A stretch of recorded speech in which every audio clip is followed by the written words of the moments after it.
You're listening to the Naked Pravda. This is a relatively new show from Meduza, our first English language podcast, so please don't be shy about recommending us to your friends, and you know what?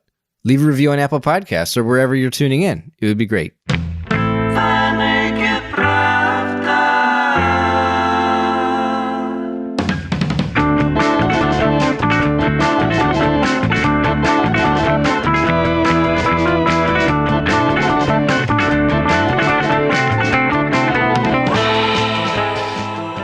Welcome to the Naked Pravda, a podcast that highlights how Meduza's top reporting intersects with the wider research and expertise that exists about Russia. I'm your host, Kevin Rotrok, the managing editor of Meduza's English language edition.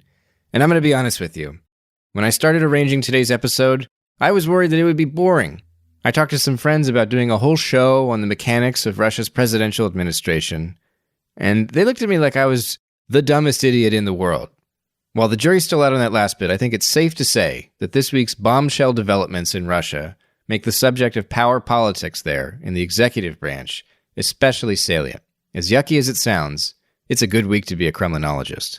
Luckily for you, I've got a whole gaggle of experts in Russian politics ready to explain the Byzantine world of whatever the heck the Kremlin is. But before I go any further, I should probably pause to clear up why I'm so damned excited to talk about Russia's presidential administration.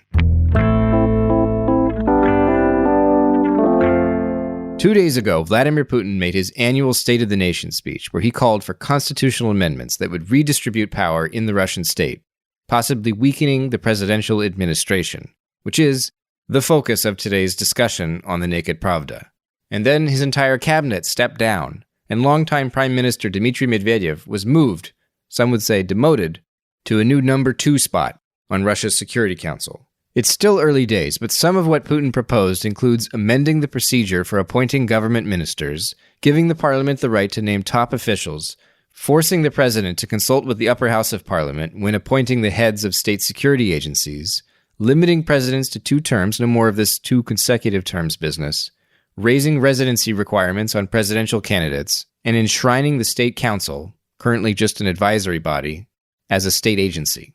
When I recorded the interviews you'll hear today, some of the guests didn't know about Putin's grand proposal for constitutional amendments. We talked before he even gave the speech. But these experts were, of course, aware that the president and his team are busy developing a plan for the Russian state after 2024, when President Putin's current term ends. While you never really need an excuse in Russia to talk about Vladimir Putin or the Kremlin, the inspiration for this episode of the Naked Pravda is Andrei Pertsev's October 2019 story about Sергeye Kirienko, Putin's current first deputy chief of staff, and the supposed manager of Russia's domestic politics. But the article is more than a Kirienko profile. It offers a broader look at his office in the Kremlin and at the presidential administration itself, which I confess I don't understand all that well, even after studying Russia for almost 2 decades. Like most reports about the presidential administration, Pertsev's story relies largely on anonymous sources. In other words, we're dealing with a lot of loosely attributed speculation, which ultimately fuels much of what is commonly called Kremlinology. You can love it, you can hate it, but so long as executive power in Russia remains opaque, we'll be guessing intensely about the behind the scenes in Moscow. For all its flaws, Kremlinology is a necessary evil, whether you're a columnist or an analyst, or even a government insider yourself. Well, certainly it's good for some people who claim, whether with or without a reason, to have inside information. And many people do, and many people try, and I don't want to underestimate their effort. That's Maria Lipman, an independent analyst who's contributed to and edited several volumes on Russian politics and society. She doesn't hold the science, or maybe it's an art, of Kremlinology in the highest regard. We can speak about generalities, but at the end of the day, we do not know. And one reason why we don't is the Kremlin takes effort to be non-transparent, to be, for the decision-making to be opaque. And like insiders are telling us, Putin very rarely explains his goals. Maria points out that even Gleb Pavlovsky, the former dissident turned former Kremlin spin doctor who supposedly engineered Russia's modern-day political ideology, Even he apparently says he doesn't know what's going on anymore. To begin with, I would quote Gleb Pavlovsky, one of those who claims to have inside information, a person who was an insider, very close to the Kremlin, to the decision-making center, and I guess to the president himself, for many years, not anymore. In an interview, I would say 3 years ago, maybe, he said, "Even I can hardly claim to understand the real mechanism of power." And if a person like Gleb Pavlovsky says this means that, though commendable, probably the attempts to understand how decisions are made in the Kremlin are generally futile. All right, but let's backtrack a bit. This Pavlovsky guy, what's so special about his grand vision for Russia's contemporary political system? If we assume he had all the influence and insight that's often attributed to him, where does that leave us? It was Pavlovsky idea that we're supposed to build a state that will use our weaknesses and turn them into strength. And this is basically the definition, this is the basic definition of a hack. That's Konstantin Gaaze, another independent Russian political analyst. He uses the metaphor of hacking to describe the Russian state under Vladimir Putin. What the heck does that mean? He's talking about institutional shortcuts and bending the rules of the game in politics both at home and internationally. In the very beginning, it's true, it was a life hack, it was a hack. Because the state itself was supposed to be built first virtually as an idea, and then as number of practices, media instruments, and so on. State as an assemblage of practices and technologies was built as a machine of hacking the global political order. Because it was no place for Russia in global political order 20 years ago. But like 20 years ago, nobody could imagine that these hacks would turn into ideology, would turn into something that will drive politics. Not just the sources of strengthening the state power, but its inner drive, its inner impulse, its inner momentum. Konstantin also recognizes the challenges inherent in guessing at Putin's inner circle. I mean, we don't even know where this guy takes his meals. Because we don't know what he is doing, because we don't know what president is doing for third part of his job time. Have you ever seen pictures of Putin dining in sort of informal frame? Never. Only with Medvedev. Only with Medvedev. But there are lots of people. They are inside. They speak with him, and it is happening. It is happening from the outside to all state mechanisms that we know. By now, you probably get it. We're dealing with informal power, and that makes it hard to track and measure. One political consultant told Meduza's Andrei Pertsev, anonymously, of course, that the structure that's literally closest to Putin inevitably gets informal leverage because all the power of the country is concentrated in Russia's executive branch. And Putin's presidential administration, at least while he's still president, is the group managing his schedule and even his private dinners. I guess I like to use the term the Kremlin to refer to both Putin and the broader presidential administration apparatus. That's Bryan Teylor, a political science professor in the Maxwell School at Syracuse University. He wrote a book called The Code of Putinism, all about how the mentality of Putin and his team has shaped Russian politics.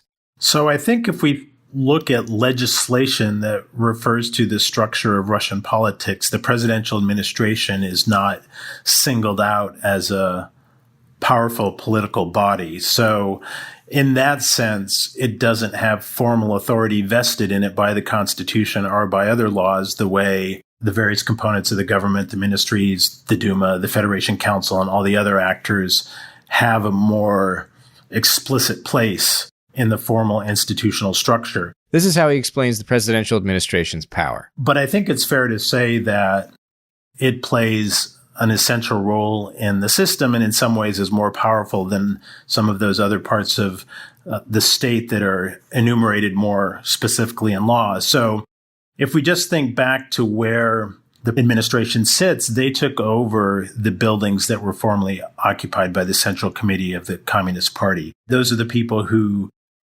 are working more closely on a daily basis with the president than various government ministers and that sort of thing. So I think that's right to say that although it does not have constitutional formal power at the level of the other actors. It has this informal power that comes from being close to the president, working directly for the president, helping the president shape an agenda and try and implement that agenda in a way that is somewhat separate from the more kind of institutional work that the various ministries are doing. As Russian officials press ahead with Putin's new plan to reform the constitution and ostensibly weaken the presidency, you can expect even more talk about Russia's informal politics. One of the most familiar concepts you'll find in this discussion is the idea that Russian politics breaks down into clans. Now, the word clan is problematic, admittedly, but Brian says it's still maybe the best analytical prism we've got. First thing to say about clans is it's a way to think about Russian politics that calls attention to how much is going on informally outside the formal institutionalized structures of power. All political systems have some degree of these informal relationships shaping outcomes. I think in the Russian context, they're more predominant than they might be in a well-institutionalized advanced democracy. One person I quote in the book on this issue is Gleb Pavlovsky, who was an important advisor to Putin for about the first 11 or so years of Putin's rule. And he says in one of his books that Putin has this dual role in the system. He's simultaneously the president of the formal system and the boss of the informal system. And I think that's a good way to think of it. This is not a literal mafia state. This is like the analogy is sort of conceptual. There are people who like to use the term mafia state to refer to current Russian politics. I think that is probably an inappropriate label because it conjures up all sorts of images in people's minds that maybe isn't helpful for thinking about how the political system works. I think clan works as long as we take it with the proviso that these are not blood clans. These are informal groupings. But I think the important thing to remember is that these clans, they cut across the boundary between the state and the private sector, between different institutions within the state. And it all has to do with the question of whose person is this, right? To whom are they connected in the system? Who is their patron? Who helps promote their career? Whose career are they helping through these informal networks? And it's correct to say that these are not fixed entities. I think sometimes people think that once a member of a clan, always a member of a clan, and you live and die with that clan. But people working in this system understand that sometimes their allegiance has to shift as a way of advancing their own interests. Having said that, I think it is useful to think of these things as not completely fluid. There is some fixed nature to it that comes from having a long association with someone, whether you went to university with them or worked for them or with them earlier in your career. When I asked Konstantin Gaaze about political power in Russia, he also used clan terminology, but he focused on the ideologies within these groups. They're supposed to have inside their camps sort of common ideological platforms. We have neoliberal ideology, we have statist ideology, and we have guys who are mixing spirituality with statist ideology. Three ideological platforms. But inside clans, no clans, very fluid coalitions. More like warlords. We can make a great looting together today and split throats to each other next day. Because number of those who you call силовики and number of those who you call liberалы, for example, they both depend on the financial infrastructure of Gazprom, for instance. So it's like, it depends on the angle. It depends on the optics. Whether we want to see worldviews, whether we want to interpret the news, the current agenda, or whether we want to understand how they're doing business together. Okay, but what about Vladimir Putin? How does he fit into all this? Konstantin says Putin is an arbiter above these groups, and one of Putin's biggest contributions to the system is that he's forced everybody into a kind of financial codependence. One of great Putin's inventions is that he forced them into partnership with each other. This is sort of a guarantee that if something happened, at least they will have some business interests in common.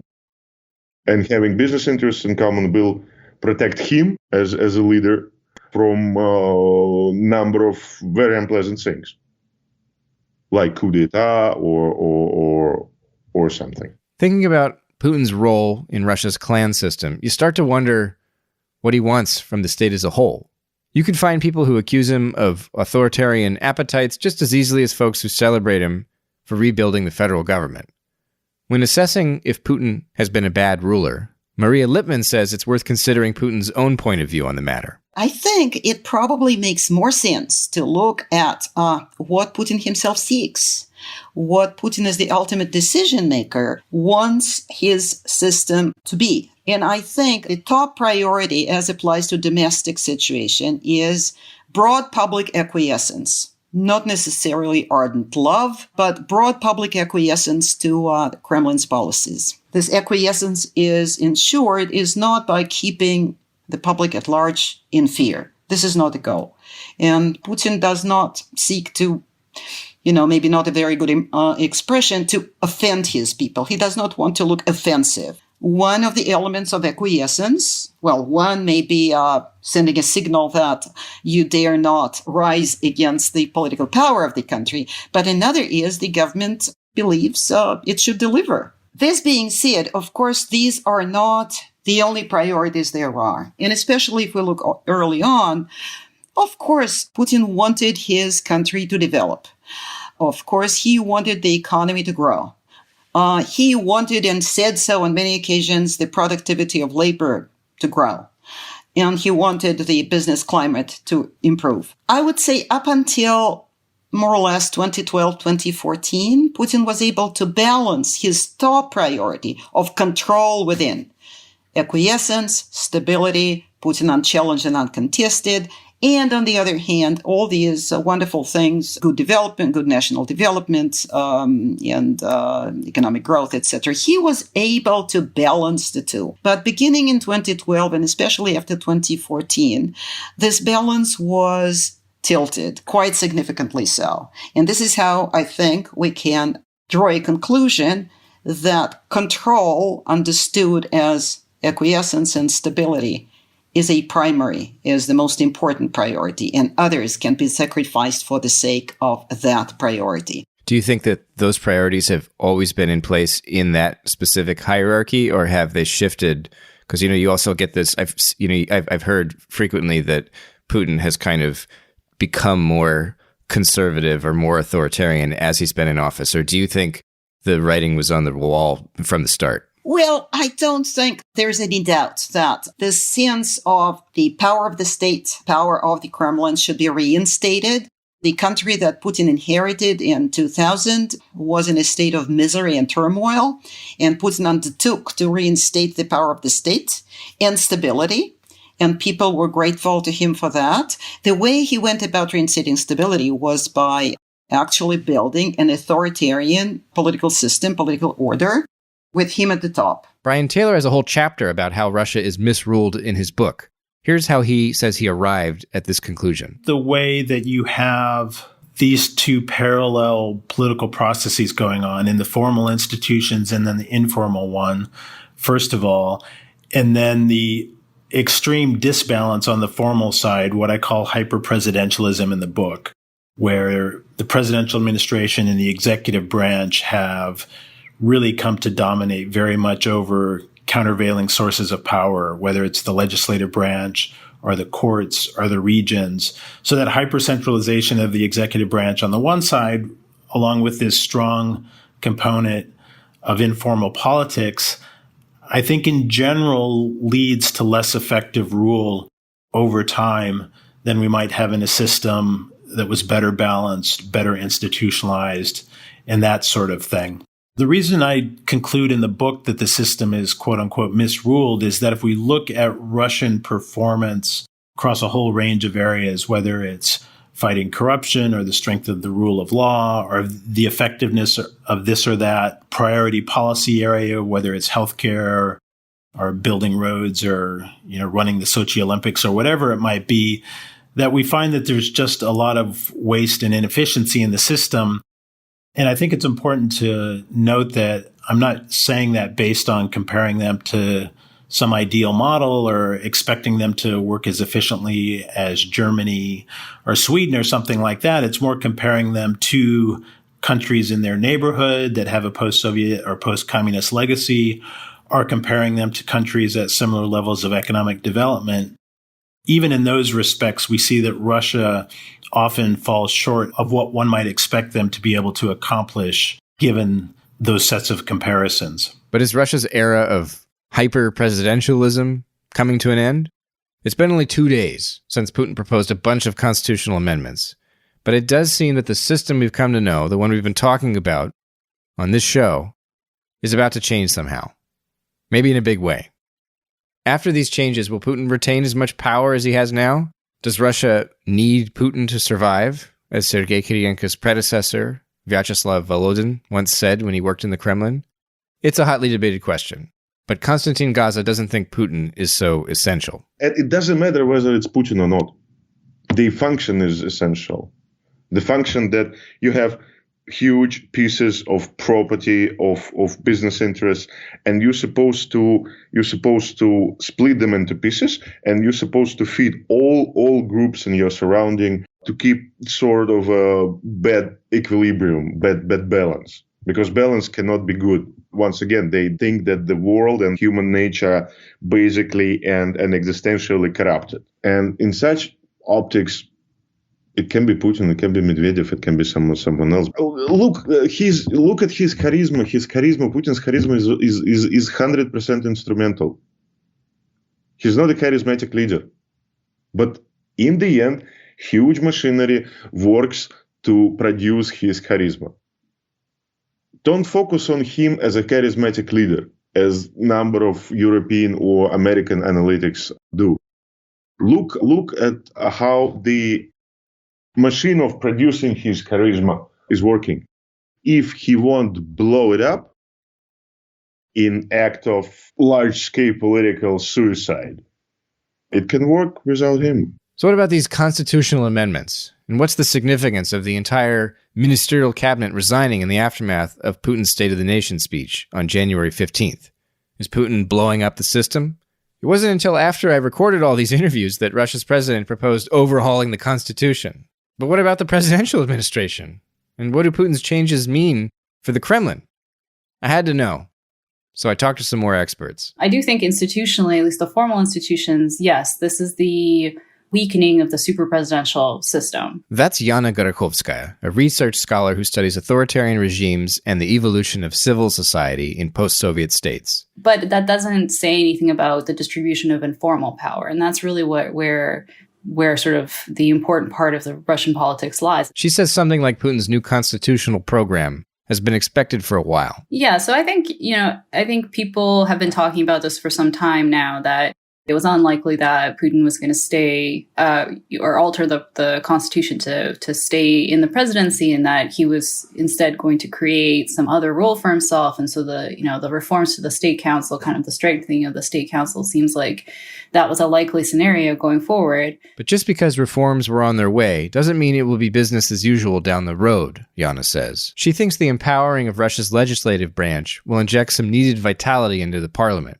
where there are important elections coming next year. Formal institutional power matters. And so this empowering of the Duma is going to make that a more important player. And going forward, I think that's going to have implications for the 2021 Duma elections. So I think these elections were always going to be sort of interesting, but now they're going to be, I don't know if I can say super interesting, because the members of the Duma are going to have real control over appointment of ministers, approval of ministers, the makeup of the government, essentially. Sam Green, the director of the Russia Institute at Kings-College London and the co-author of the new book Putin versus the People, The Perilous Politics of a Divided Russia, says it's too soon to know what this means for the presidential administration. Well, we really don't know. There's a lot of unanswered questions in this, not just about the role of the presidency and how that's now going to interact with the Duma, particularly around the prime ministership and the cabinet of ministers. But Sam says Putin's push to enshrine the state council in the constitution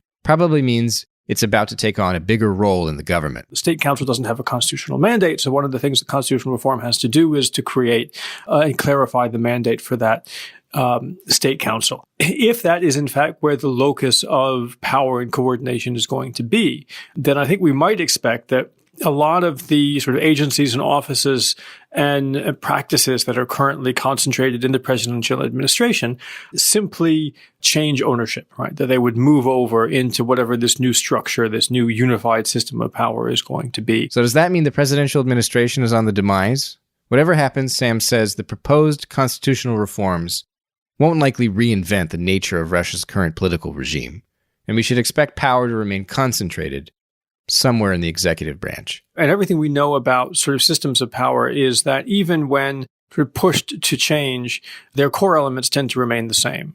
And it's very hard to imagine that we're moving to a significantly less centralized, more competitive system, right? And if that's the case, then the functions that the presidential administration plays in terms of coordinating and managing competition really throughout the political and the economic system is still going to be very much in demand. It's just a question of who's the boss going to be at the top of that particular hierarchy.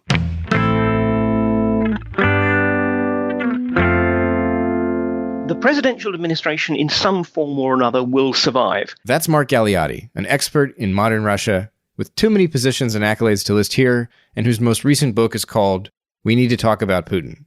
He shares Sam Green's interest in the State Council's future. The question is, in some ways, whether or not it transitions across to other roles, whether, for example, we actually see the White House and the prime ministerial administration becoming more important. And also, if the State Council becomes a more important body, which is one of the lines of speculation as a potential landing point for Putin in 2024, then that almost certainly will also acquire its own secretariat. You know, we've come all this way, and we haven't really explained what the State Council is. To be honest, I myself didn't really know. Advisory body is the phrase I've seen thrown around. I asked Mark what this means. The State Council is essentially an advisory body. It is basically a bunch of the presumed great and the good who are there to give the president the benefit of their wisdom. As such, it has no real weight within the current system. Therefore, I think this is why it would have to be a very clear constitutional change to give it the kind of muscle that will be required for it to become Putin's new home. What is the difference exactly between the Security Council and the State Council? This is the interesting thing. There's a lot of discussion about the Security Council, which is, after all, a very sort of shadowy body. To some people, the Security Council is essentially the new Politburo, a crucial center. For others, it's just basically a kind of a retirement home for septuagenarian siloviki. My view is that it's actually quite a powerful institution. But it's the institution, it's not one that actually gives orders. It's the place where a whole variety of different security-related head honchos get together to resolve their disputes, to be briefed on what the new policy is. The problem is this. It's very hard to distinguish between the actual power of the Security Council and the power of Patrushev, its secretary. I mean, he, in some ways, is more powerful than the Security Council, and therefore he adds his weight to it. Because before Patrushev, many of the Security Council secretaries were frankly lightweights and transitory. So in some ways, the Security Council is just one of these institutions where we don't really know what the institutional weight is, and we won't really see it until Patrushev goes. In terms of Medvedev joining this group, the Security Council, his position is going to be something new, apparently. He'll be deputy to Putin, not to Patrushev. Not to Patrushev. But again, you see, this is the interesting thing. I mean, Putin is chair, so absolutely, he chairs the meetings. But in many ways, the meetings are, I would suggest, one of the least important elements of the Security Council's work. Yes, they are where the various ministers and heads of agencies get together and they hear a report on, how the military is doing or whatever. Big deal. The real importance of the Security Council is in the Secretariat and is in all the kind of behind the scenes where the second, the third and the fourths in command can get together. The ad hoc study groups that are arranged to address various issues, all the complex work in brokering the different stakeholders to form like the new national security document and so forth. All this kind of tedious stuff, the sort of thing that we see done within the executive office of the president in the United States or cabinet office in the UK. Now, that's not the kind of thing that if you are an honorific deputy chair, you're likely to be involved in. So unless they very much change the way the Security Council works, essentially Medvedev's been given the job of deputy figurehead. You've been listening to The Naked Pravda, a podcast that highlights how Meduza's top reporting intersects with the wider research and expertise that exists about Russia. Today we looked at a lot. My goodness, it was a lot. Following on a story last fall by Meduza's Andrei Pertsev about the Kremlin's supposed domestic politics mastermind, Sergeye Kirienko, we dove deep into the nature of the presidential administration and talked to three experts on Russian politics, Maria Lipman, Konstantin Gaaze, and Bryan Teylor. Then, in the wake of Vladimir Putin's proposal for sweeping new constitutional amendments and the resignation of his entire ministerial cabinet, we got insights from another three experts, Yana Gorоховская, Сэm Grin, and Mark Галеотти. Before we go, I'd like to emphasize what every guest told me before graciously sharing their ideas about Kremlin politics. Much of this is based on speculation and intuition. Reasonable and informed people can come to very different ideas about Russia's present and future. And it's simply too soon for answers to many of the questions that burn hottest right now. But I don't think that means it's dumb to ask or foolish to analyze and interpret. That's what I try to do here today, anyway, and I hope it's worth something to you. On future episodes of this show, we'll be discussing conspiracy theories in Russia and the state's push for so-called internet sovereignty. The Naked Pravda is a relatively new podcast from Meduza. It's our first English-language show, and I hope you'll recommend us to your friends and leave a review on Apple Podcasts or wherever you're tuning in to help put this program in front of more people. Thank you for listening, and come back soon.